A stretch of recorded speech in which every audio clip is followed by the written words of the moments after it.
கட்டி ஒரு 70 ரூபாய் கொடுக்கணும்.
வைத்தானே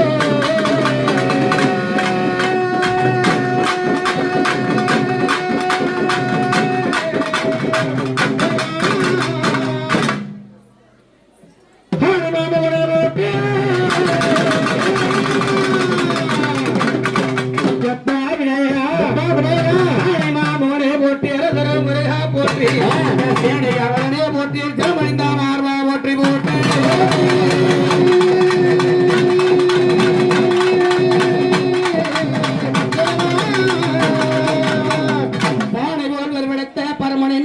போற்றி நான் உன்னை பணிந்தேன் தேவா ஏனாதனை ஒன்றுபடி போற்றி போற்றி செந்துருளை சேரலா செந்தமலை பாடலா இந்திரனை போலவே வாய்ந்தொட்டு இருக்கிறா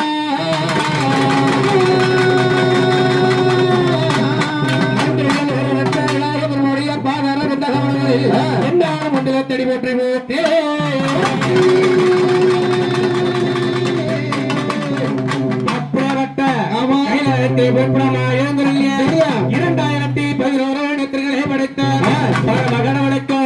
உமா பார்வதி அம்மனுக்க மூத்த பிள்ளைகள் வந்திருக்கூடிய யாரு விநாயக பெருமான் இருக்காரு. இந்த விநாயக பெருமான் இருக்காரு, அதாவது எந்த ஒரு காரியம் எடுத்தாலும் அதாவது அவர் பிறந்த முதல் கொண்டு இறக்கிற நாள் வரை விநாயக பெருமான் இல்லாம நாம ஒரு காரியமே செய்யக்கூடாது. ஏன்னா விநாயக பெருமானை வணங்காத நம்ம ஏதோ ஒரு காரியம் செய்தா விக்கிரன்ற சொல்லக்கூடிய கலையை ஏற்படுத்தி விடுவார். யாரு விநாயக பெருமான், அதான் விக்னேஸ்வரன் பேரு. அப்படிப்பட்ட சிவபெருமான சொல்லிட்டாராம். யாரு விநாயக பெருமான் எப்படி சொல்லிட்டா தெரியுமா? எப்படி தாரகாசுரன் சூரன் தெரியுமா? தாரகாசுரன் அழிக்கிறதுனா முருகனை அர்ப்பணம் செய்தார்கள். அந்த தாரகாசுரனுக்கு 3 பிள்ளைகள். என்னென்ன பிள்ளைகள்? தாரகாச்சன், கமலாச்சன், விஸ்வகுமாரி. 3 அரக்கர்களும் பிரம்மகரம் நோக்கி தவறுனாங்க. என்னதான் அப்படிப்பட்ட நம்ம தந்தை எப்படிப்பட்ட வரலாம் வாங்கியிருக்காரு தாரகாசுரன். அவரே அழித்துட்டாங்க, நாம ஏமாத்துறோம் அப்படின்னு சொல்லி பிரம்மதேவன் நோக்கி தவறுக்கக்கூடிய வேலையில பிரம்மதேவன் தவறுக்கு வச்சு வந்தார். வந்தவனே என்ன வர வேண்டும் கேட்ட உடனே அவர் கேட்ட அந்த தாரகாத்திரி கேட்கிறார், என்ன 3 பேருக்கும் 3 நகை வேணும். இரும்பால, வெள்ளியால, பொன்னால 3 நகரமும் நான் நினைச்ச நேரத்துக்கு நினைச்ச இடத்துக்கு போகணும். அந்த நகரமும் கோட்டையும் நான் எப்ப நினைக்கணும், எங்க போகணும் நினைக்கணும், நான் நினைச்ச இடத்துக்கு போகணும். அப்படின்னு 3 கோட்டைய வரமா வாங்கினாங்க. வரமா ஆனோன்னு அது எப்படி எந்த தேவாலயம் அழிக்க கூடாது. யாரு தேவாலயம் அழிக்க கூடாது, அந்த நாராயணன் சிலைகளை அழிக்க கூடாது. என்ன அழிக்க ஒரே ஆளு சிவபெருமான் மட்டும்தான். சிவபெருமான் அதான் எப்படிப்பட்ட நேரத்தில் அழிக்கணும், எப்படி அந்த 3 கோட்டையும் 3 நேர்வாகத்தில் இருக்கக்கூடாது அழிக்க முடியும்.